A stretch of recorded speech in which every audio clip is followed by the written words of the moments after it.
स्वागत करती हूं सिरी न्यूज मुजफ्फरपुर में। तो चलिए करते हैं शुरुआत आज की मुख्य खबरों के साथ। हेडलाइंस के प्रायोजक हैं विकास कलेक्शन शोरूम।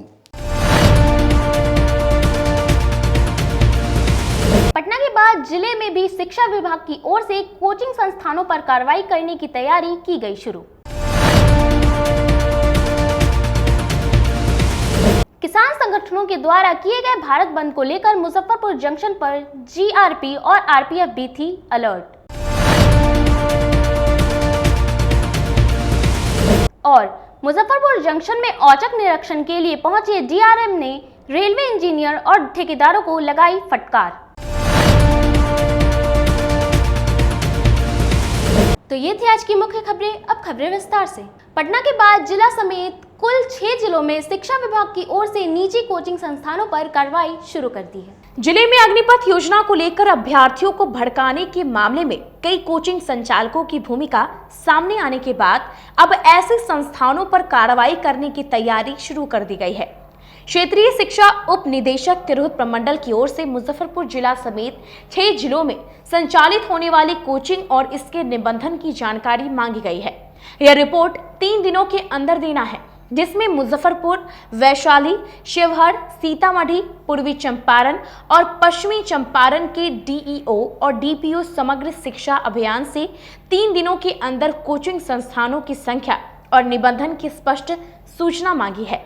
बताया जा रहा है कि सरकार के स्तर से मांगी गई जानकारी के आधार पर सभी जिलों से यह रिकॉर्ड मांगा जा रहा है। मालूम हो कि अग्निपथ योजना के खिलाफ में मुजफ्फरपुर जिला समेत राज्य के कई जिलों के कोचिंग संचालकों की भूमिका सामने आने के बाद उन लोगों पर कार्रवाई की जा रही है। मुजफ्फरपुर में 4 कोचिंग संस्थान पर कार्रवाई की जा रही है। एक कोचिंग संस्थान पर आयकर अधिकारियों ने भी सर्वे किया है। क्षेत्रीय शिक्षा उप निदेशक तिरहुत प्रमंडल ने बताया कि इन जिलों में बगैर रजिस्ट्रेशन के ही सैकड़ों कोचिंग का संचालन किया जा रहा है। इन संस्थानों का शिक्षा विभाग से रजिस्ट्रेशन तक नहीं है। इस कारण यहाँ मनमाना शुल्क है। शिक्षकों की योग्यता से लेकर शुल्क की भी जानकारी सार्वजनिक नहीं है। खबर आई है कि फिलहाल जो दंगा या घटना घटी है उसमें कहीं न कहीं कुछ सारे जो कोचिंग हैं हमको नहीं कह सकते हैं, लेकिन कुछ न कुछ कोचिंग संचालक हैं जिसका इन्वॉल्वमेंट है, जिसे कि न्यूज़ में आ रहा है।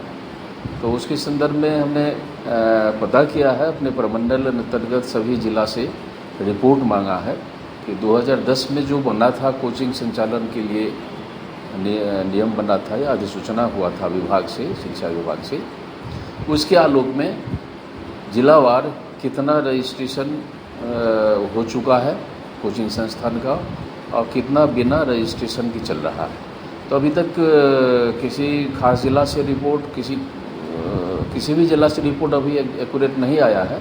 कुछ लोग दूरभाष पर बताया है सर 5-5 हज़ार रुपये का ड्राफ्ट कुछ जमा है पहले से, लेकिन एक स्थापना समिति होती है जिसके हेड डीएम होते हैं, तो उनके यहाँ गया और प्रस्ताव पर मीटिंग का डेट नहीं मिला, जिस और कारण से टलता गया है। जल्द ही हम लोग समिति मिले जाएंगे, डीएम की अध्यक्षता वाली जो समिति है, और निबंधन का कार्य अपडेट कराते हुए फिर हम सूचित करेंगे। ये जिला से आई है। किसान संगठनों के द्वारा बुलाए गए भारत बंद के दौरान मुजफ्फरपुर जंक्शन पर जीआरपी और आरपीएफ अलर्ट मोड में दिखी। किसान संगठनों के आह्वान पर शनिवार को कथित भारत बंद को लेकर जीआरपी और आरपीएफ अलर्ट है। मुजफ्फरपुर जंक्शन पर सुरक्षा बढ़ा दी गई है। इसके लिए मुख्यालय से अतिरिक्त सुरक्षा बल की प्रतिनियुक्ति की गई है। शुक्रवार की रात से ही जीआरपी थानेदार दिनेश कुमार साहू और आरपीएफ इंस्पेक्टर पीएस दुबे के नेतृत्व में जंक्शन के चप्पे चप्पे पर नजर रखी जा रही है। वहीं waiting hall, FOB, circulating area समेत प्लेटफॉर्म पर बैठे यात्रियों के बीच जागरूकता भी किया। खासकर संदिग्धों पर नजर रखने के लिए सीसीटीवी कंट्रोल रूम में 2 टेक्नीशियन की तैनाती की गई है। दरोगा भावेश कुमार दिनकर ने बताया कि मुख्यालय के आदेश पर पुलिस बल की तैनाती की गई है। को लेकर के वरीय पदाधिकारी महोदय के आदेशानुसार जो है कि जगह जगह पर हर जगह पुलिस प्रशासन पदाधिकारी पुलिसकर्मी लगाया गया है और हम लोग अलर्ट हैं उसके लिए। कहीं भी कोई प्रकार की किसी प्रकार की अभी अप्रिय घटना होने की बात नहीं आई है और होने की संभावना भी नहीं है, क्योंकि प्रशासन मुस्तैदी से लगी हुई है। जिला जदयू द्वारा मुख्यमंत्री नीतीश कुमार के द्वारा जातीय जनगणना के फैसले पर आभार यात्रा निकाली गई। मुख्यमंत्री नीतीश कुमार के जाति आधारित जनगणना करने के फैसले को लेकर आज जिला जदयू ने आभार यात्रा निकाली। आभार यात्रा इमली चट्टी स्थित जिला कार्यालय से निकलकर शहर के विभिन्न मार्ग होते हुए कलेक्ट्रेट पहुंची, जहां यात्रा को सभा में तब्दील कर दिया गया।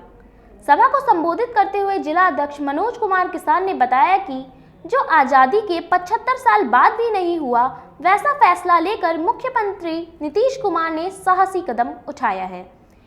देश को एक नई सोच दी है।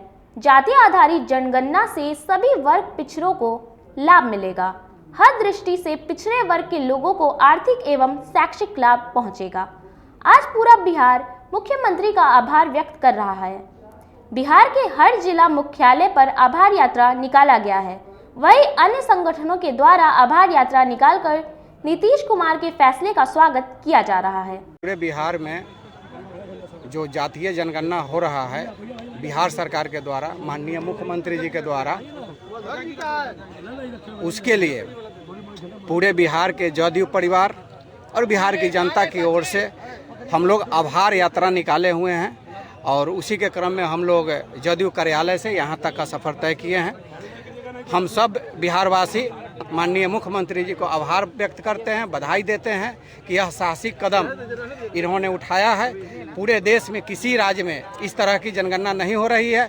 यह जनगणना होने से जो जाति हाशिए पर है, शैक्षणिक, आर्थिक, उनका जब जनगणना होगा तो उनके बारे में सरकार अलग से प्लानिंग करेगी। माननीय मुख्यमंत्री नीतीश कुमार साहब जी का ऐतिहासिक फैसला, जो जातीय जनगणना कराने का जो फैसला लिया गया है, इसके लिए पूरा जनता दल परिवार पूरे बिहार के हर जिले के मुख्यालय में आभार यात्रा अपने नेता के प्रति निकालने का काम किया है। उसी दरमियान मैं यहाँ की संगठन प्रभारी हूँ।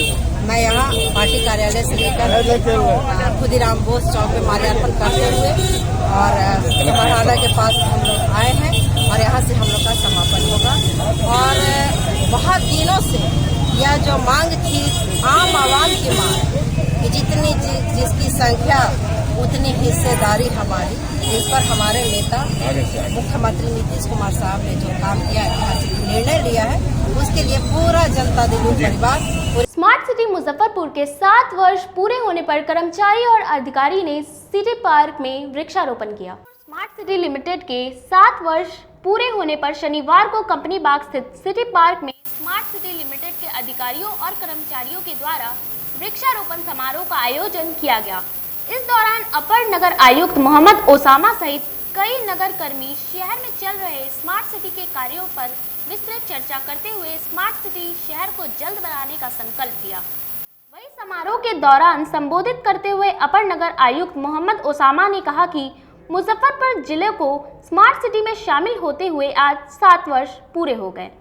इन 7 वर्षों में मुजफ्फरपुर स्मार्ट सिटी लिमिटेड ने कम ही समय में शहर को स्मार्ट बनाने के कई कार्यों को किया और आगे भी करने को लेकर 7 वर्ष पूरे होने पर 7 पौधे लगाकर ग्रीन सिटी क्लीन सिटी की शपथ ली गई है। वैसे मुजफ्फरपुर में 2015 से काम कर रही है, 17 से और काफ़ी अच्छा काम कर रही है, नो डाउट, इंफ्रास्ट्रक्चर के एतबार से भी। और ये एक तरह का बर्थडे कर सकते हैं जो प्लांटेशन ड्राइव है आज का। हमारे साथ नगर निगम के एम्प्लॉयज थे। कंपनी बाग रोड में फुटपाती दुकानदार संघ के सदस्यों ने दुकानदारों को बचाने की मांग को लेकर 1 दिवसीय धरना दिया। फुटपाथ दुकानदारों को बचाने की मांग को लेकर आज जिला फुटपाथ दुकानदार संघ ने कंपनी बाग स्थित करबला के निकट 1 दिवसीय धरना दिया। धरना के माध्यम से जिला प्रशासन से मांग किया कि फुटपाथ दुकानदारों का वैकल्पिक व्यवस्था की जाए और उन्हें बसाया जाए। फुटपाथ दुकानदार संघ के नेता मोहम्मद यूनुस ने बताया कि हाई कोर्ट के आदेश के बाद भी जिला प्रशासन और नगर निगम प्रशासन की तरफ से फुटपाथ के दुकानदारों को परेशान किया जा रहा है। नगर निगम की तरफ से जब उन्हें हटाने के लिए आया जाता है तो उनके ठेले तोड़ दिए जाते हैं और उनका सारा सामान लूटकर ले जाया जाता है, जबकि कोर्ट के आदेशानुसार वेल्डिंग जोन बनाकर उत्पादी दुकानदारों को बसाना है, लेकिन जिला प्रशासन व नगर निगम इस पर पहल नहीं कर रही। अतिक्रमण के नाम पर दुकानदारों को हटा दिया जाता है, उनका सारा सामान लूट लिया जाता है। देखिए, ये फुटपाथ के दुकानदार जितने भी हैं, इनके दादा भी यहीं पर फुटपाथ पर अपना रोजी चलाते आ रहे हैं। उसके बाद उनके दादा मर गए तो इनके पिता इसी फुटपाथ पर ज़िंदगी को बसर किए रोजी चलाकर। वो मर गए तो उनके बच्चे जो लोग भी हैं वो फुटपाथ की ज़िंदगी बसर कर रहे हैं, यहाँ से रोजी चलाकर और अपनी जीवन परवरिश कर रहे हैं परिवार का। अब सवाल यहाँ उठता है कि 2016 में यहाँ पर जिला कलेक्टर ने उखाड़ने का अभियान शुरू किया। उसके बाद हम लोगों ने हाई कोर्ट में रिट पिटीशन फाइल किया। उस रिट पिटीशन का CWJC नंबर है 3923/2016। उसमें जा कर के 19 में हाई कोर्ट ने आदेश दिया कि ये जिला कलेक्टर मुजफ्फरपुर, नगर आयुक्त मुजफ्फरपुर, नगर आयुक्त पटना और जिला कलेक्टर पटना, चारों को उसने बुलाया अपने हाई कोर्ट में। हाई कोर्ट में इन लोगों ने एफिडेविट दिया तो हाई कोर्ट के जज ने कहा कि जब तक आप वेंडिंग जोन नहीं बनाते हैं तब तक इनको आप नहीं उजाड़ सकते हैं, क्योंकि बिहार सरकार का 2024 का कानून बना हुआ है कि वेंडिंग जोन बनाने के बाद उसी के बाद वेंडर्स को हम हटाएंगे। लेकिन जिला कलेक्टर का कहना है और नगर आयुक्त का कहना है कि DM कोठी से लेकर कमिश्नर के कोठी तक वो VIP रोड होगा। और अब आप सोच सकते हैं कि यह रोड VIP रोड है जहां पर जाम नहीं लगती है। अच्छा, अगर आपकी मांग अगर पूरी नहीं होगी तो क्या कीजिएगा? हम इसके बाद और ज़्यादा आंदोलन बहुत कड़ा आंदोलन करेंगे। पूरे मुजफ्फरपुर के फुटपाथ के दुकानदारों को ये उजाड़ रहे हैं। लेकिन आप देखिएगा कि यहीं पर वो जो जानकी हॉस्पिटल है 8 कट्ठा ज़मीन NH का कब्जा करके और वो बनाए हुए है और उसके लिए उन्होंने ऑर्डर कर दिया DM ने तोड़ने का।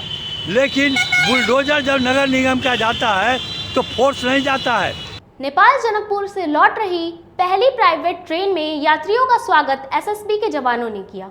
नेपाल के जनकपुर से सीता जन्म स्थली और सीतामढ़ी के पुनौरा धाम की यात्रा कर बक्सर जा रही भारत की पहली प्राइवेट पर्यटक ट्रेन भारत गौरव टूरिस्ट ट्रेन शुक्रवार की देर रात मुजफ्फरपुर जंक्शन पहुंची।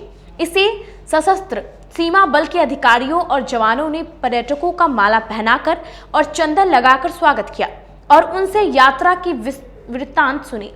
पर्यटकों के वर्णन सुनकर सभी गदगद हो गए। करीब 20 मिनट स्टेशन पर रुकने के बाद ट्रेन पाटलिपुत्रा के लिए रवाना हो गई। उस पर करीब 570 पर्यटक सवार थे।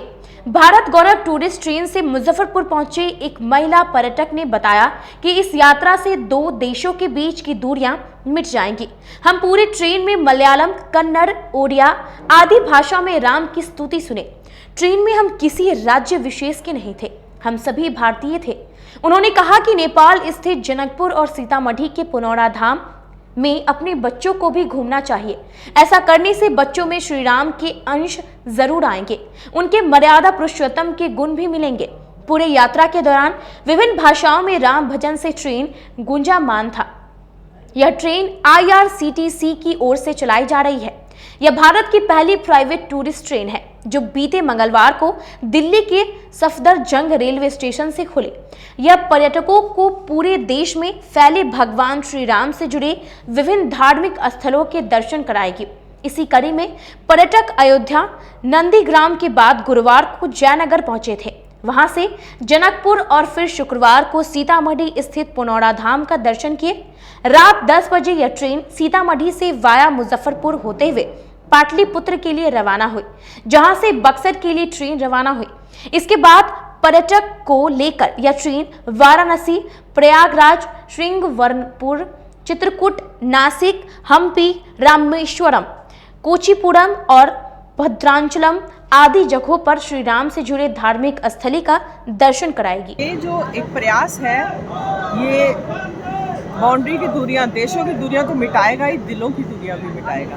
हम सब यहाँ हैं, नॉर्थ इंडियन है, साउथ इंडियन है, कहते हैं मैं नॉर्थ इंडिया से हूँ, मैं साउथ इंडिया, पर यहाँ हम सब आज देखा हम भारतीय हैं, एक दूसरे की भाषा को समझते हैं और श्री राम का गुणगान करते सब आए। हमने मलयालम में भी सुना, तमिल में भी सुना, पंजाबी में भी सुना, हिंदी में भी सुना, सब श्री राम के भक्त हैं। और यही प्रयास, कोशिश, यही ईश्वर से प्रार्थना, भगवान राम से प्रार्थना है कि नेक्स्ट टाइम हम राम के जीवन का कुछ आज हमारे बच्चों में आए, हम में आए। निजी होटल के सभागार में जिला भाजपा द्वारा 1975 में लगाए गए आपातकाल का काला दिवस मनाने पर चर्चा की। 25 जून 1975 से 21 मार्च 1977 तक तत्कालीन राष्ट्रपति फखरुद्दीन अली अहमद और तत्कालीन भारतीय प्रधानमंत्री इंदिरा गांधी के निर्देश पर भारत में आपातकाल लागू हुआ था। स्वतंत्र भारत के इतिहास में यह सबसे बड़ा विवादास्पद और अलोकतांत्रिक काल था। हर वर्ष के भारतीय लोकतंत्र एवं राजनीति का एकमात्र काला अध्याय आपातकाल को भारतीय जनता पार्टी काला दिवस के रूप में मनाती आ रही है। इसी कड़ी में शनिवार को मिठनपुरा स्थित एक निजी होटल के सभागार में जिला भाजपा के द्वारा आपातकाल काला दिवस मनाने के लिए जिला से लेकर मंडल कार्यालयों के कार्यकर्ता ने एकजुट होकर आपातकाल पर चर्चा की। भाजपा जिला अध्यक्ष रंजन कुमार ने बताया कि 25 जून 1975 को प्रधानमंत्री इंदिरा गांधी के नेतृत्व वाली कांग्रेस सरकार द्वारा आपातकाल लागू कर देश में लोकतंत्र की हत्या की गई थी। आपातकाल में मानवाधिकारों का हनन, प्रेस की स्वतंत्रता पर प्रतिबंध, राजनीतिक दलों की गतिविधियों पर पाबंदी लगा दी गई थी। समस्त विपक्षी दलों के प्रमुख नेताओं को गिरफ्तार कर लिया गया था। आपातकाल के विरोध एवं लोकतंत्र के अधिकारों की रक्षा के लिए व्यापक आंदोलन हुआ। संपूर्ण देश में भाजपा कार्यकर्ता मानवाधिकारों के हनन के लिए 25 जून को काला दिवस के रूप में मनाते हैं। जिसको हम लोग काला दिवस के रूप में याद करते हैं। आपातकाल ब्रिटिश काल की याद को ताज़ा करता है। जिस प्रकार से ब्रिटिश सरकार ने इस देश के जनता पर जुल्म नहीं ढाया होगा, उससे ज़्यादा जुल्म उस समय की तत्कालीन कांग्रेस की सरकार ने देशवासियों पर ढालने का काम किया था। जबरन ढंग से आपातकाल इस देश को थोपा गया था, जबकि देश में इससे पहले भी 2 बार आपातकाल लगे थे, 62 और 71 में। लेकिन हर बार जब बाहरी युद्ध हुआ था और देश को बाहरी शक्तियों से जब खतरा हुई थी, तब आपातकाल लगाया गया था। लेकिन अपने शासन को कायम रखने के लिए, नाजायज़ ढंग से लोकतंत्र की हत्या करने के लिए इस देश को आपातकाल पे थोपा गया था। और आज देश में वैसे लोग जो इस देश को आपातकाल से थोपने का काम किए थे, वो असहिष्णुता और असहजता की बात करते हैं कि आज देश में वैसे लोग अपने आप को असहज, असहिष्णु महसूस करते हैं। हम वैसे लोगों की निंदा करते हैं। वाम दलों के सभी संगठनों ने संयुक्त रूप से अग्निपथ स्कीम और यूपी सरकार की नीतियों के विरोध में सत्याग्रह मार्च शहर में निकाला। भारत सरकार के अग्निपथ स्कीम एवं यूपी सरकार के बुलडोजर नीति के विरोध में भाकपा माले, आइसा, इंसाफ मंच समेत कई वामपंथी संगठनों ने संयुक्त रूप से आज सत्याग्रह मार्च निकाला। जुलूस हरी सभा चौक स्थित भाकपा माले कार्यालय से निकला, जो शहर के विभिन्न मार्ग होते हुए कलेक्ट्रेट पहुंचे, जहां अग्निपथ स्कीम को वापस लेने और बुलडोजर नीति को छोड़ने की मांग की गई। इस मोर्चा को संबोधित करते हुए इंसाफ मंच के प्रदेश उपाध्यक्ष जफर आजम ने कहा कि सरकार देश में गरीब एवं मजदूरों पर अत्याचार कर रही है, भारत के नौजवानों का भविष्य बर्बाद कर रही है। हर क्षेत्र में सरकार ठेकेदारी पर बहाली शुरू कर दी है, जिससे साफ जाहिर होता है कि सरकार अंबानी और अडानी की ठेकेदारी कर रहे हैं। हम लोगों की मांग है कि सरकार ठेकेदारी पर बहाली बंद कर पहले की तरह नौजवानों की नौकरी में बहाली की जाए। वहीं यूपी सरकार निर्दोषों पर कार्रवाई करना बंद करे। अगर सरकार अपनी हरकत से बाज नहीं आती है तो हम लोग आंदोलन जारी रखेंगे। नौजवानों का भविष्य जो मोदी सरकार द्वारा जो खराब किया जा रहा है, जो भविष्य जो खराब करने की पूरी साजिश है, जिस तरह भारत के संविधान को कुचला जा रहा है, इस जो है अग्निपथ योजना को लाके उसके खिलाफ है ये आंदोलन। ये आंदोलन उस बुलडोजर सरकार के खिलाफ है जो गरीबों का दमन करती है। ये आंदोलन उस दमनकारी सरकार के खिलाफ है जो आफरीन फातिमा और न जाने इस तरह के कितने जो है निर्दोष लोगों के घर को तोड़ती है। ये आंदोलन उस लोगों के खिलाफ है जो ताकत भारत के संविधान को खेलते हुए भारत के नौजवानों का भविष्य खराब कर रही है। चाहे वो सेना हो, चाहे वो टीटी योजना हो, चाहे वो इंजीनियरिंग की सर्विस की जो 5 साल की जो कॉन्ट्रेक्चुअल जो आ रही है सरकार की, ये सरकार ठेकेदार सरकार है। ये सरकार जो है अदानी अंबानी की सरकार है, जो कि ठेकेदारी प्रथा को ला रही है, कॉरपोरेट प्रथा को ला रही है। इंसाफ मंच, RYA, भाकपा माले और आयशा इसका पुरजोर विरोध करती है। हम लोग अभी सड़क पर हैं और सड़क से सदन तक जाएंगे और ये अभी सिर्फ शुरुआत है। आज जो आंदोलन हुआ है ये नौजवानों का वो मैसेज है जो आपके माध्यम से हम सरकार को और अपने प्रदेश के लोगों को पहुंचाना चाहते हैं कि आप लोग हिम्मत कीजिए, आप लोग हिम्मत दीजिए और हिम्मत रखिए। आयशा, इंसाफ मंच, भाकपा माले आपके साथ है और आपकी बातों के लिए हम लोग लड़ेंगे। और अग्निपथ योजना के पुरजोर मुखालफत करते हैं, बुलडोजर तंत्र के खिलाफ हैं और हम लोग 29 जून को MIT परिसर में HDFC बैंक की ओर से वृक्षारोपण किया गया। HDFC बैंक की तरफ से आज MIT कैंपस में वृक्षारोपण किया गया। इस दौरान बैंक कर्मी ऑलमाइटी के बच्चों ने कैंपस में फलदार पौधे लगाए। इस अवसर पर HDFC बैंक कर्मी कुमार अमित राजन ने बताया कि बैंक की तरफ से लगातार अलग अलग क्षेत्रों में सामाजिक कार्य किया जा रहा है। कभी ब्लड डोनेशन कैंप तो कभी बाढ़ में लोगों की सहायता आदि कार्यक्रम चलाया जा रहा है। इसी के तहत आज कॉलेज परिसर में पौधारोपण किया गया, जो विश्व के लिए बहुत ही ज़रूरी है। हम लोगों ने पौधारोपण कर यह संदेश दिया है कि इससे वातावरण स्वच्छ होगा तो मनुष्य भी स्वस्थ होगा। मुजफ्फरपुर के MIT प्रांगण में हम लोगों ने ये प्लांटेशन, फार्मेसी डिपार्टमेंट है, उसी प्रांगण में हम लोगों ने ये प्लांटेशन का कार्यक्रम रखा है और आशा करते हैं कि ये बहुत अच्छे तरीके से हमारा ये हो। परिचय बता दें। मेरा नाम कुमार अमित राजन हो गया। HDFC बैंक का मैं कर्मचारी हूँ। HDFC बैंक आज से नहीं, पिछले कई सालों से CSR एक्टिविटी के तहत जो है प्लांटेशन, ब्लड डोनेशन का कार्य और सामाजिक कार्य जैसे कि बाढ़ ग्रसित को सहायता देने जैसा बहुत सारा काम जो है सामाजिक काम HDFC बैंक बढ़ चढ़ के करती आ रही है। उसी के तहत आज जो है इस कॉलेज में हम लोग को एक मौका मिला हुआ है प्लांटेशन काम का, पौधारोपण का, जो कि सबसे मतलब हम समझते हैं कि जितने भी सामाजिक कार्य है उसमें से एक सबसे बड़ा काम अगर कोई है तो वो प्लांटेशन की। आज के डेट में जो है ग्लोबलाइजेशन में जो है सबसे बड़ा समस्या क्या है कि पेड़ का कटाई होते जा रहा है। तो ये समाज को एक संदेश देने का कोशिश भी बैंक कर रही है कि आप आगे बढ़िए, एक कदम आगे बढ़ाइए और बढ़ चढ़ करके पेड़ लगाने में हम लोग को सहयोग कीजिए।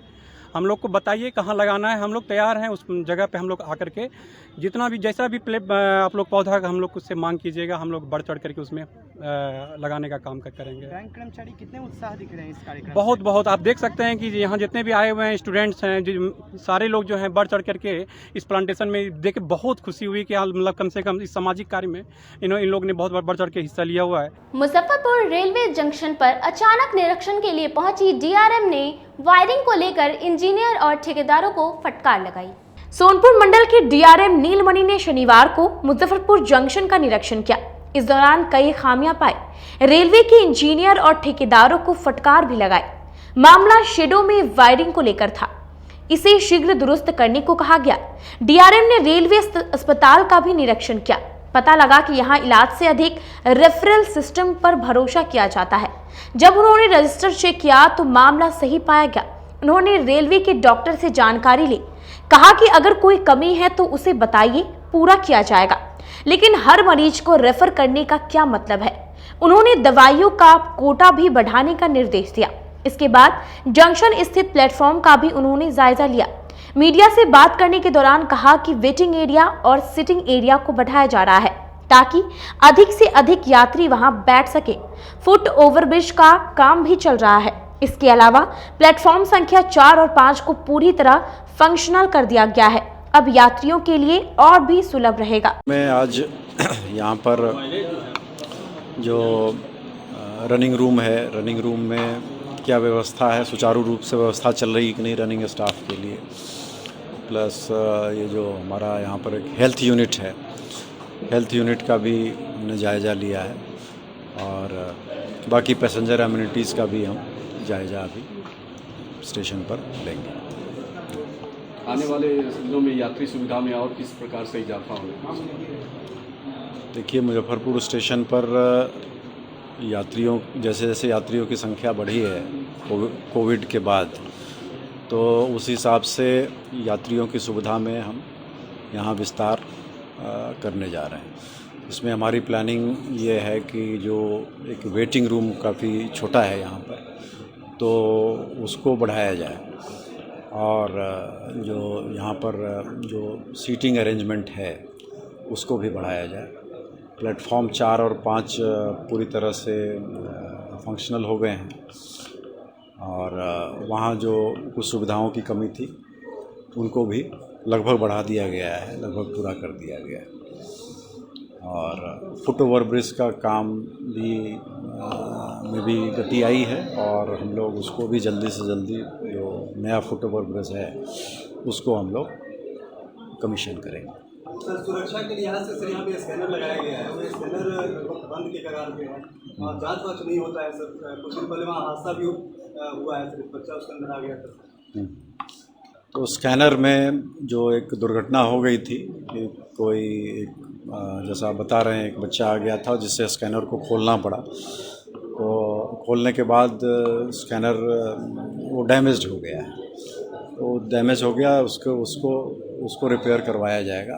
बाकी जो स्कैनर हैं वो तो वर्किंग कंडीशन में हैं। इसमें रेलवे ने स्टेट गवर्नमेंट डिस्ट्रिक्ट एडमिनिस्ट्रेशन के साथ मिलकर स्टेशनों पर और ट्रेनों को भी, जो एक्सप्रेस ट्रेन्स चल रही हैं उनको भी जहाँ तक संभव है उसको हम लोग एस्कॉर्ट कर रहे हैं। उसमें हम लोग सिक्योरिटी प्रोवाइड कर रहे हैं। स्टेशंस पर भी सिक्योरिटी का अरेंजमेंट किया गया है, और आपने देखा है कि पिछले 4-5 दिनों से ट्रेनों का परिचालन काफ़ी सुचारू ढंग से हो रहा है। अभी हमें कोई इधर असुविधा नहीं हुई है, कोई भी उपद्रव भी हमारे स्टेशंस में या ट्रेनों के ऑपरेशन को पिछले 4-5 दिनों में हमारे मंडल में कोई ऑपरेशन अफेक्टेड नहीं हुआ।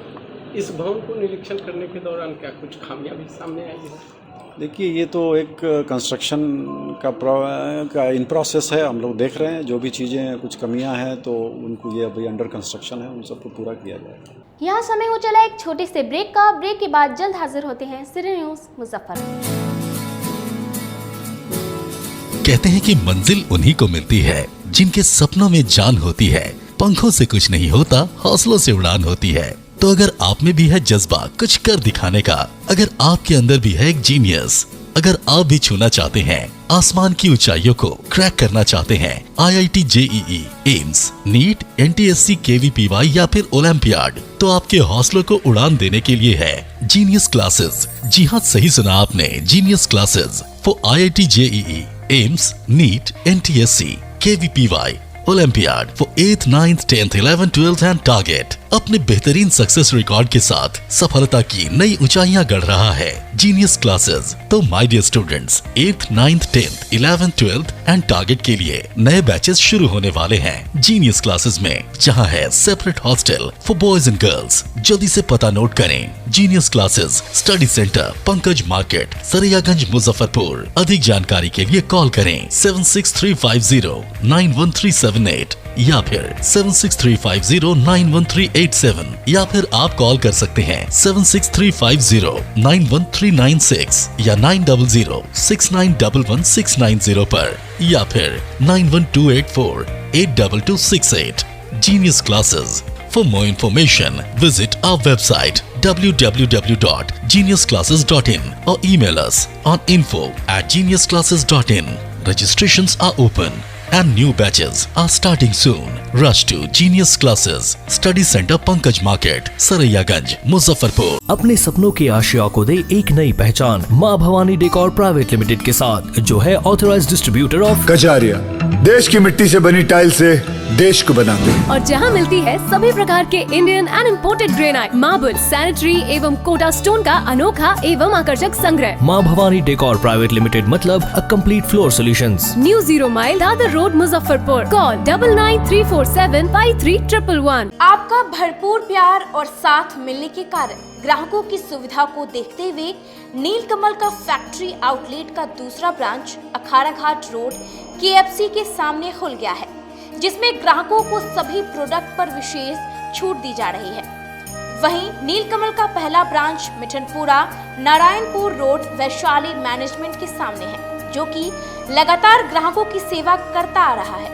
उत्तर बिहार का पहला एक्सक्लूसिव शोरूम है, जहां ऑफिस फर्नीचर और होम फर्नीचर की सभी रेंज उपलब्ध है, तो एक बार सेवा करने का मौका जरूर दें। पहला ब्रांच मिठनपुरा नारायणपुर रोड और दूसरा ब्रांच अखाड़ा घाट रोड। हमारा मोबाइल नंबर है 9334900888 और 7004320580। नीलकमल का एक्सक्लूसिव शोरूम जो पहले से मिठनपुरा नारायणपुर रोड में अपोजिट वैशाली रूरल मैनेजमेंट में चला आ रहा है, वहाँ पे हमें आप लोगों का बहुत सारा प्यार मिला और इसीलिए हम लोगों ने अपना दूसरा ब्रांच सार्थक सेल्स एंड मार्केटिंग के जॉइंट वेंचर से अखाड़ा घाट रोड में KFC के सामने कृष्णा टॉकीज के बगल में सुविधा कॉम्प्लेक्स में हम लोगों ने खोला है, जो कि कंपनी का फैक्ट्री आउटलेट है, जहां नीलकमल के विस्तृत रेंज आपको 40% तक के डिस्काउंट पे मिलेंगे और मैट्रेस का भी एक विस्तृत रेंज है। और आप लोगों से निवेदन है कि एक बार आप पधारें। और इस दुकान की जो सबसे अच्छी विशेषता है कि उधार चालू है, तो HDFC और बजाज के माध्यम से आपको फिनांस की भी सुविधा है। आप अपने घरों को फिर से बहुत अच्छे से सजा सकते हैं।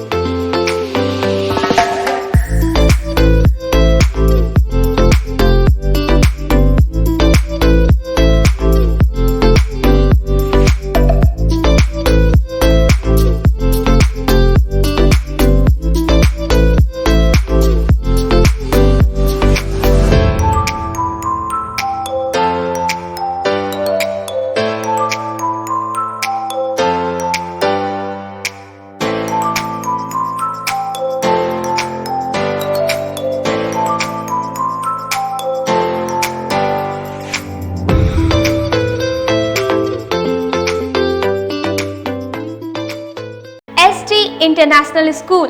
If you want to give your child a strong foundation, the school of your dream. Play to 10th based on CBSE curriculum. हमारे यहाँ अनुभवी एवं प्रशिक्षित शिक्षकों द्वारा बच्चों के देखभाल के साथ स्मार्ट क्लास द्वारा शिक्षण की सुविधा है। कक्षा 1 से 10 तक कंप्यूटर की मुफ्त शिक्षा के अलावे छात्र एवं छात्राओं के संगीत तथा नृत्य की शिक्षा की भी व्यवस्था है। पूरा स्कूल CCTV कैमरे से लैस है। स्कूल में बच्चों का नामांकन फ्री किया गया है। हमारे यहाँ अपने बच्चों के उज्जवल भविष्य के लिए जरूर पधारें। हमारा पता है बांध road, Shekhpur, Akhara Ghat, Muzaffarpur. Our contact number is 8757652616 and 9955132616। हमारे स्कूल का कुछ मेन फीचर्स है, जैसे बच्चों की देखभाल करना। हमारे यहाँ पुस्तकालय वगैरह की पूरी अच्छी तरीके से व्यवस्था है। क्लासरूम सारा बना हुआ है। CCTV कैमरे से हमारा क्लासरूम डेकोरेटेड है। सिक्योरिटी के भी विजन से हमारा क्लासरूम बहुत प्रोटेक्टेड है। हमारे यहाँ जो भी शिक्षक शिक्षिकाएँ आई हैं पढ़ाने के लिए, वो काफ़ी वेल एडुकेटेड हैं और वेल वर्स्ड भी हैं। हमारा विद्यालय भी चारों तरफ से बना हुआ है। हमारे यहाँ लैब बहुत अच्छे से बना हुआ है। कंप्यूटर की फ्री शिक्षा हम इस बार इसको दे रहे हैं। हमारे यहाँ नामांकन प्रारंभ है। फैशन की दुनिया में कदम से कदम मिलाकर चलना चाहते हैं, वो भी कम बजट में, तो एक बार जरूर जाएं मोतीझील पूजा बाजार स्थित विकास कलेक्शन शोरूम में। यहाँ रेमन, पार्क, US पोलो, मुफ्ती शर्ट, ब्लैकबेरी के एक्सक्लूसिव रेंज उपलब्ध हैं। इसके अलावा सियाराम की कोट पैंट, ब्लेजर और शेरवानी भी उपलब्ध है। सभी ब्रांड में एक पीस के खरीद पर 20% तथा 2 पीस के खरीद पर 30% की विशेष छूट दी गई है। तो हमारे यहाँ एक बार अवश्य पधारें। हमारा पता है विकास कलेक्शन BB कॉलेजिएट स्कूल के अपोजिट पूजा बाजार मोतीझील। हमारा संपर्क नंबर है 9835104722। हाँ, पहले आप लोग का नमस्कार। मेरे यहाँ विकास गारमेंट जो पूजा मार्केट मोती झील में है, लगन के शुभ अवसर के लिए कोट पैंट ब्लेजर, विंटर के जैकेट स्वेटर, मतलब सब चीज़ें, शेरवानी, अंडर गारमेंट, सारे चीज सब ब्रांड में, टी शर्ट भी सब वो है, और राउंड में टी शर्ट है, गोल गला में टी शर्ट है, सभी तरह का ब्रांड है। और सबसे अच्छा ये है कि हम ऑफर देते रहते हैं। अभी मोस्टली सावित्री, चमकी यानी दिमागी बुखार के बारे में जानती है? सुने तो है, पर भैया इस बीमारी से बचा कैसे जाए? बच्चा लोग को रात में सोने से पहले भरपेट खाना खिलाना, सुबह बच्चों को देखना कि बच्चा में चमकी का कोई लक्षण तो नहीं है, बच्चों को तेज धूप से बचाना, दिन में 2 बार स्नान कराना, और कुछ? गर्मी के दिन में बच्चा लोग को ORS या नींबू चीनी पानी का घोल पिलाना चाहिए। बच्चों को इससे बचाया जा सकता है और इसका इलाज संभव है, लेकिन इलाज समय पर होना चाहिए। बच्चा बुतरू में लक्षण दिखे तो तुरंत अपने गांव की आशा ANM को खबर करना चाहिए और नजदीकी स्वास्थ्य केंद्र से सलाह लेना चाहिए। सतर्कता और एहतियात रखें, चमकी को दूर भगाएं। पढ़ने को बोलते हो तो पढ़ते हैं, बोलते हो तेज धूप में मत खेलो तो नहीं खेलते, बड़ों के पैर छुओ तो छूते हैं। हम आपकी सब बात मानते हैं, गर्मियाँ लौट आई हैं, अब आप भी हमारी एक बात मानो। चमकी बुखार को पहली धमकी। रात सोने से पहले बच्चों को खाना जरूर खिलाओ। चमकी को दूसरी धमकी। सुबह खुद जागो तो बच्चों को भी उठाओ, कहीं बेहोशी या चमक तो नहीं। चमकी को तीसरी धमकी। बेहोशी या चमक दिखते ही 102 पे फोन करके एम्बुलेंस बुलाओ या नजदीकी गाड़ी से तुरंत अस्पताल ले जाओ। तो फिर कर लो कमर, उठा लो लाठी, चमकी को धमकी देने की कर लो तैयारी। मैं पूरे जिले वासियों से अपील करना चाहता हूं कि ये महीने जो विशेष रूप से मई और जून के महीने होते हैं, इसमें प्रायः पिछले वर्षों के जो अनुभव रहे हैं, चमकी के काफ़ी मामले आते हैं और जो मुख्य रूप से प्रभावित लोग होते हैं वो बच्चे हैं और इनको समय पर चिकित्सा मिलना और इनको ये चमकी बुखार न हो, ये सारी व्यवस्था सुनिश्चित करने का लगातार प्रयास किया जा रहा है और प्रत्येक पंचायत में इसको लेकर जागरूकता के अभियान चलाए जा रहे हैं। उद्देश्य बड़ा स्पष्ट है कि ये महीने मुख्य रूप से गर्मी के होते हैं, बच्चों को यथासंभव धूप में न निकलने दिया जाए, बच्चों को कुछ न कुछ खिला करके ही सुलाया जाए। बच्चों को सुबह यदि जगने में लेट होता है तो तुरंत उसको देखना चाहिए कि बच्चे हमारे क्यों नहीं जग रहे हैं, और यदि थोड़ा सा भी संदेह होता है कि बच्चों को कोई बुखार या चमकी के लक्षण या हाथ पैर में ऐंठन या कोई भी ऐसी स्थिति जो कि साधारण नहीं है, सामान्य नहीं है, तो पेरेंट्स को तुरंत ध्यान देना है और नज़दीकी प्राथमिक स्वास्थ्य केंद्र पर बिना समय जाया किए हुए ले जाना है। मैं एक बार पुनः आपको बताना चाहूँगा कि बिना समय जाया किए हुए, क्योंकि इसमें हम लोगों ने पाया है कि वैसे बच्चों में जिसमें चमकी बुखार के लक्षण पाए गए, यदि उनको समय हम लोगों ने प्राथमिक स्वास्थ्य केंद्र पर ला करके चिकित्सा दी है तो उनको अच्छी तरीके से बचाया जा सकता है। आवश्यकता होने पर उनको मेडिकल कॉलेज भेजा जाता है और नहीं तो प्राथमिक स्वास्थ्य केंद्र पर ही उनकी प्राथमिक चिकित्सा करके उन्हें ठीक कर दिया जाता है। तो यह आवश्यक है कि यदि कोई भी इस तरह के लक्षण मिलें तो तुरंत हम लोग नज़दीकी स्वास्थ्य केंद्र पर संपर्क करें। दूसरी बात यह है कि यह मामला आने ही नहीं दें और इसके लिए आवश्यक है, जैसा मैंने बताया, कि बच्चों को धूप में न निकलने दिया जाए, सड़ी गली या हवा में खुली हुई खाद्य सामग्री से परहेज किया जाए, रात में निश्चित रूप से कुछ खिलाकर सुलाया जाए, यथासंभव मीठा खिला करके सुलाया जाए और यह प्रयास किया जाए कि बच्चे गर्मी से दूर रहें। इसके बावजूद हम लोग पूरी तरह से तैयार हैं और सारी चिकित्सा व्यवस्था जो हमारी है, सभी लोगों को पूरी ट्रेनिंग दी जा चुकी है, सभी लोग तत्पर हैं। हर एक गांव में हमारे पदाधिकारी जा रहे हैं और लोगों को जागरूक करने का प्रयास कर रहे हैं। आप सभी लोगों के पास अपने नज़दीकी स्वास्थ्य केंद्र का, ANM दीदी का, आंगनबाड़ी सेविका का और आशा दीदी का नंबर आपके पास रहना चाहिए कि यदि आवश्यकता हो तो आप तुरंत संपर्क कर सकें। सरकार के स्तर पर यदि आप यह भी सुविधा दी गई है कि यदि आप किसी भी वाहन से अपने प्राथमिक स्वास्थ्य केंद्र पर आते हैं तो उस वाहन की राशि सरकार के द्वारा प्रतिपूर्ति की जाएगी। तो एक बार मैं पुनः अपील करना चाहता हूं कि चमकी बुखार को दूर भगाना है, मुजफ्फरपुर को इससे बचाना है और इसके लिए आप सभी का सहयोग, सभी की जागरूकता आवश्यक है। इसलिए आप लोग मिल करके, हम लोगों के साथ मिल करके चमकी बुखार को दूर भगाने में और इससे हम लोग इसको बिल्कुल इस साल ना आने दें, और यदि केस आते भी हैं तो तुरंत हम उससे चिकित्सा करके ठीक कर सकें। इसमें आप सभी की भागीदारी अपेक्षित है। ब्रेक के बाद आप सभी का एक बार फिर से स्वागत है। तो चलिए रुक करते हैं अन्य खबरों की ओर।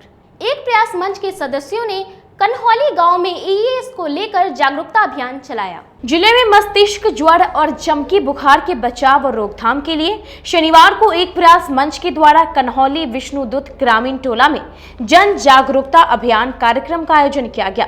इस दौरान मंच के संस्थापक संजय रजक ने कहा, हर साल अप्रैल माह से शुरू उच्च तापमान और उमस भरी गर्मी के बीच यह बीमारी भयावह रूप लेती है और फिर बच्चों की जान भी चली जाती है, जो कि बहुत दुखद है।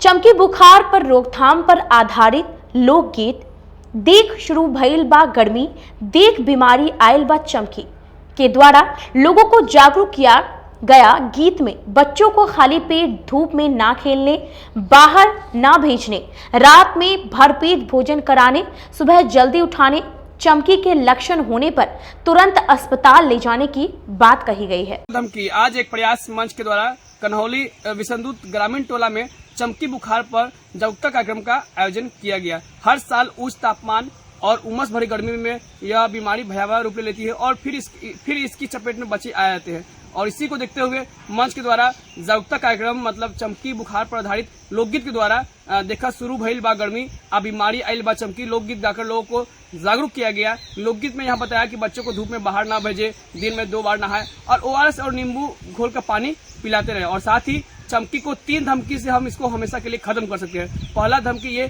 कि बच्चों को रात में भरपेट भोजन खिलाए, दूसरा धमकी ये कि मतलब जब भी सुबह उठे तो बच्चों को उठाए, और तीसरा धमकी ये कि अगर चमकी बुखार का लक्षण दिखे तो तुरंत उसको अस्पताल मिले जाए। और साथ ही मैं संजय रजक और अपने मंच के माध्यम से माननीय मुख्यमंत्री से यह मांग करता हूँ कि हर साल यह बीमारी आती है जो कि दुखद है। और समाहरणालय परिसर में 27 जून को ट्रेड लाइसेंस और यूजर टैक्स के खिलाफ जन विकास मोर्चा अनशन करेगी। ट्रेड लाइसेंस यूजर टैक्स के खिलाफ जन विकास मोर्चा 27 जून से कलेक्ट्रेट के धरना स्थल पर अनशन करेगी।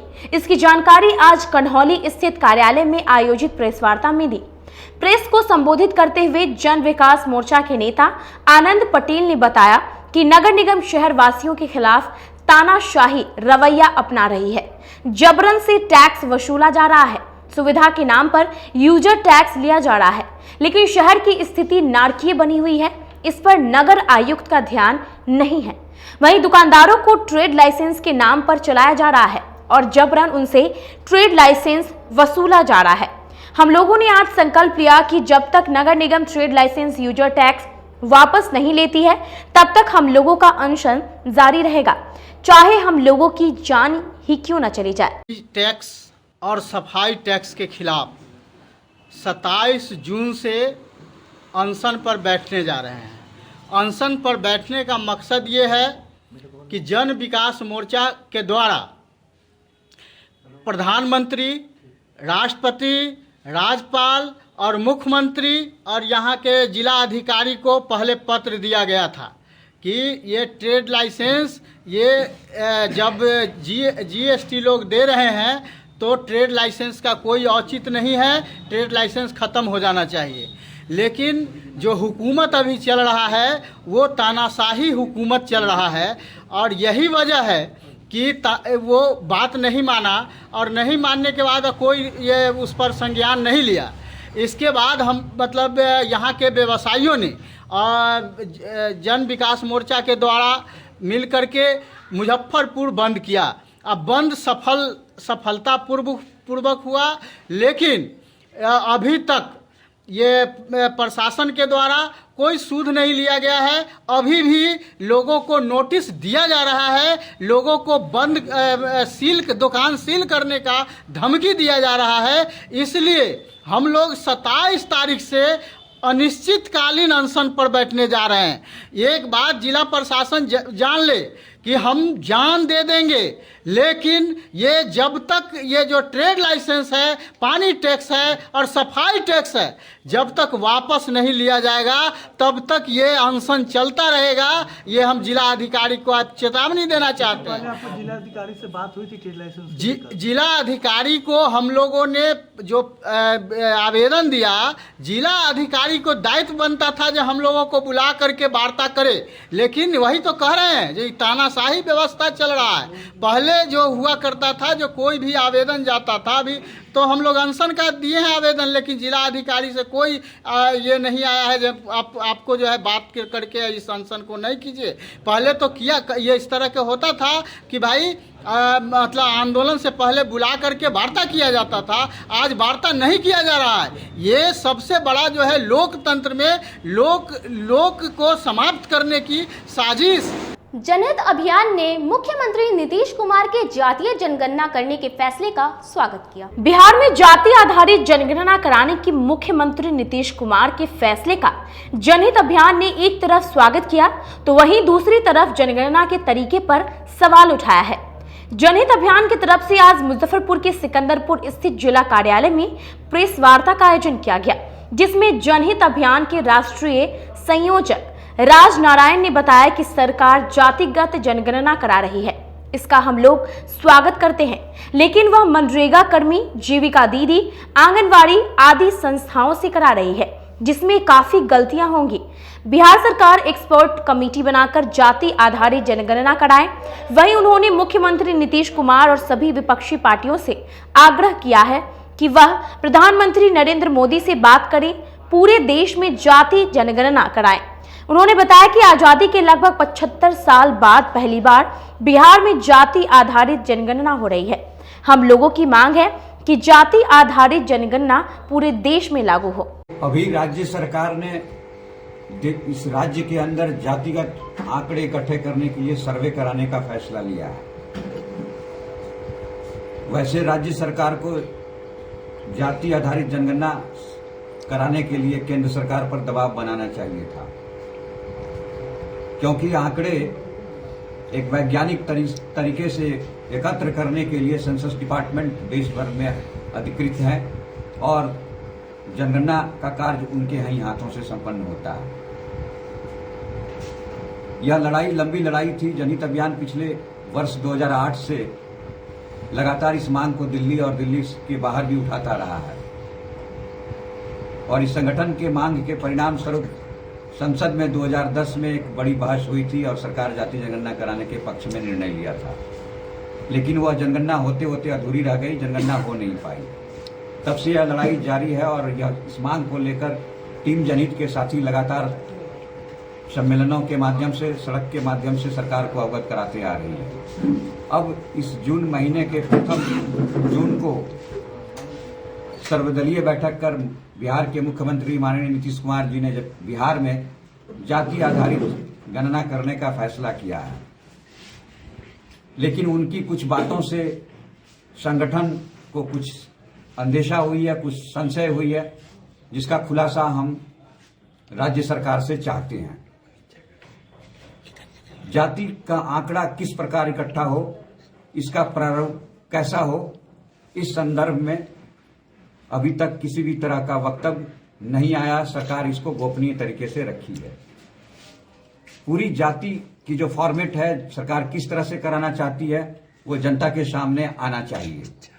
जिस प्रकार 2011 की जनगणना में केंद्र सरकार ने फैसला किया और जनगणना अधिनियम से जनगणना के कार्य को, जाति के आंकड़े के कार्य को अलग कर दिया, उस समय भी हम लोगों ने इस तरह की संशय और वक्तव्य जारी किया था कि केंद्र सरकार जिस प्रोसेस को अपनाई है उसमें हजारों गलतियां हो जाएंगी और उसके आंकड़े निकल कर नहीं आ पाएगी। मुझे लगता है कि राज्य सरकार भी उसी नक्शे कदम पर चल रही है।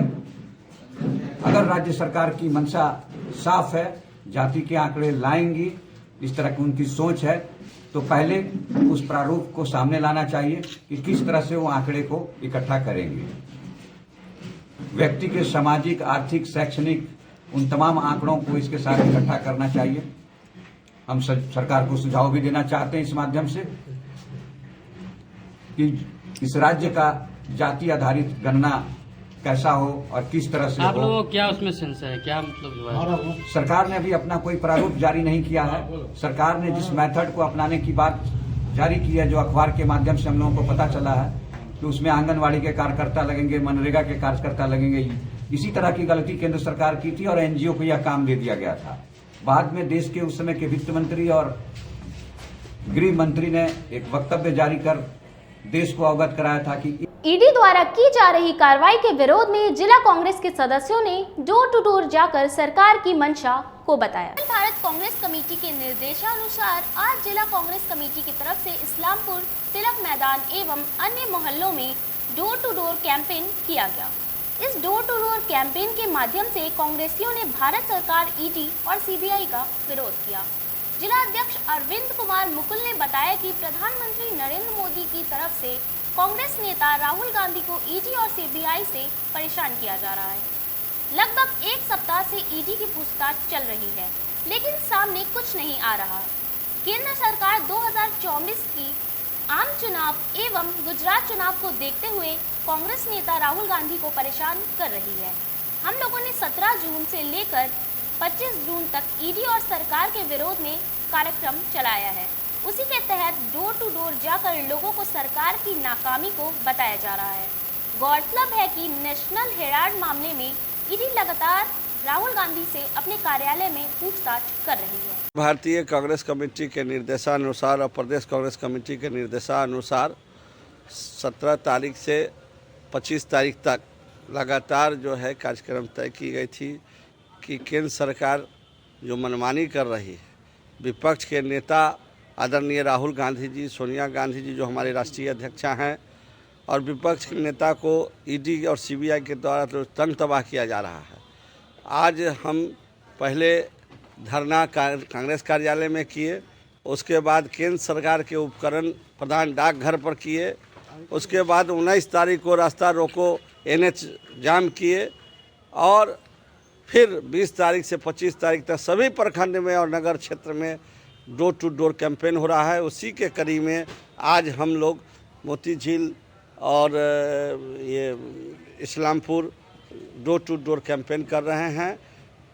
यह जो सरकार है, यह विपक्ष की आवाज़ को दबाना चाहती है और यह किसी भी तरह से हमारे नेता राहुल गांधी जी जो एकमात्र नेता पूरे भारत में है जो मोदी सरकार के खिलाफ लगातार बोल रहे हैं, उनको जो है कि मुंह को बंद करना चाहती है। साहू पोखर फलारी बाबा मठ परिसर में पुरोहित महासभा के सदस्यों ने मंदिर में हो रही चोरी को लेकर बैठक की। शहर के विभिन्न मठ और मंदिरों में चोरों के द्वारा मठ मंदिर की संपत्तियों की चोरी करने की लगातार घटना से परेशान शहर के विभिन्न मठ मंदिरों के पुरोहितों ने शनिवार को साहू पोखर स्थित फलारी बाबा के मठ परिसर में अखंड भारत पुरोहित महासभा के बैनर तले बैठक आयोजित की। बैठक में उपस्थित विभिन्न मठ मंदिरों के पुरोहितों ने चोरों के आतंक से मठ मंदिर की संपत्ति को बचाने को लेकर चर्चा की। वहीं अखंड भारत पुरोहित महासभा के जिला अध्यक्ष हरिशंकर पाठक ने कहा कि जिला पुलिस की उदासीनता के कारण बेखौफ चोर अब मठ मंदिरों की संपत्तियों की लगातार चोरी कर रहे हैं, जिससे भक्त और पुरोहित काफी दुखी हैं। इस समस्या के निदान के लिए आज शहर के सभी मठ मंदिरों के पुरोहित एक जगह इकट्ठा होकर आपसी सहमति से निर्णय लिया है कि मंदिर की सुरक्षा परिसर में CCTV लगाने, मठ मंदिर परिसर में रात्रि गश्ती करने सहित विभिन्न मांगों से जिलाधिकारी को अवगत कराएंगे, जिससे मठ मंदिरों की संपत्ति सुरक्षित हो सके। 3 महीना में अपने शहर में मुजफ्फरपुर में लगातार चोरों के द्वारा मठ मंदिर में चोरी घटना का अंजाम दिया जा रहा है। इस पर हमारे पंडित पुरोहित, साधु संत, महंत, आचार्य सभी आक्रोशित हैं और इस समस्या के निदान के लिए हम लोग प्रशासन से मांग करते हैं कि यथाशीघ्र चोरी की हुई वस्तु को बरामद करे एवं चोरों को पकड़ कर उचित कार्रवाई करे। यही हमारा मिशन है और हम सभी यहाँ पुजारी बैठकर के शहर के तमाम पुजारी हमारे साथ हैं और हम लोग मंथन कर रहे हैं कि यह चोरी घटना को किस प्रकार से रोका जाए, कैसे रोका जाए।